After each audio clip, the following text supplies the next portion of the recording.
செல்லம் எங்கடா ஒளிஞ்சிட்டு இருக்க? உன்னால நம்ம கப்பலுக்கு 5 லட்சம் ஃபைன் போடுன்னு சொல்லிட்டு இருக்காங்கடா.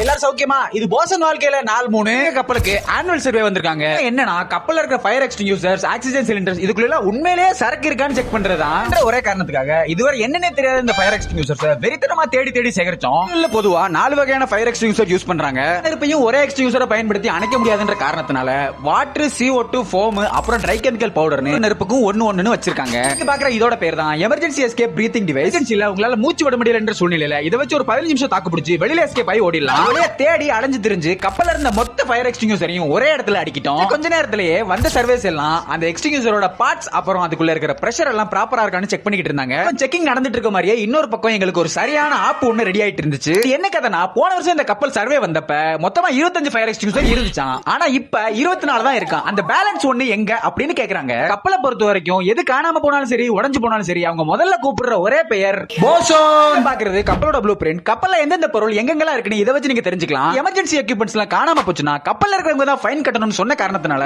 நான் என்னோட ஜூனியரும் வெறி கொண்டு தேட ஆரம்பிச்சோம். கொஞ்ச நேரம் தேடி அலைஞ்சதுல ஒரு அருமையான பொருள் ஒன்னு கண்ணில் சிக்கிச்சு. செல்ஃப் கண்டக்ட் பிரீத்திங் ஆபரேட்டர்ஸ் சொல்லுவோம். யூஸ் பண்ணி 30ல இருந்து 45 நிமிஷம் வரை சுவாசிக்கிறது மட்டும் இல்லாம ஆபத்துல இருக்கிறவங்க நம்ம காப்பாத்தவும் செய்யலாம். இருந்த ஆர்வத்துல எதுக்கு வந்தன்றத மறந்துட்டேன். ஸ்டோர் உள்ள போய் செக் பண்ணா நம்ம 5 லட்சம் ரூபாய் ஃபைன் உள்ள அனாமத்தா கிடந்துச்சு. இன்னைக்கு நான் கத்துக்கிட்ட விஷயம் என்னன்னா பணம்ன்ற ஒரு விஷயம் உள்ள வந்துருச்சுன்னா குப்பையா இருந்தாலும் சரி அது கோபுரமா மாறிடும். ஃபயர் எக்ஸ்டிங்யூசர் கிடைச்சிருச்சு. ஆனா கூட இருந்த ஜூனியர் தம்பியை காணமேன்னு தேடிட்டு இருந்தா திடீர்னு வந்து சொல்றாரு, அண்ணே எவ்வளவு தேடியும் அதை காணோம், அது எப்படி இருக்குன்னு காட்டுங்களேன். இவனை கொன்னுடலாமா?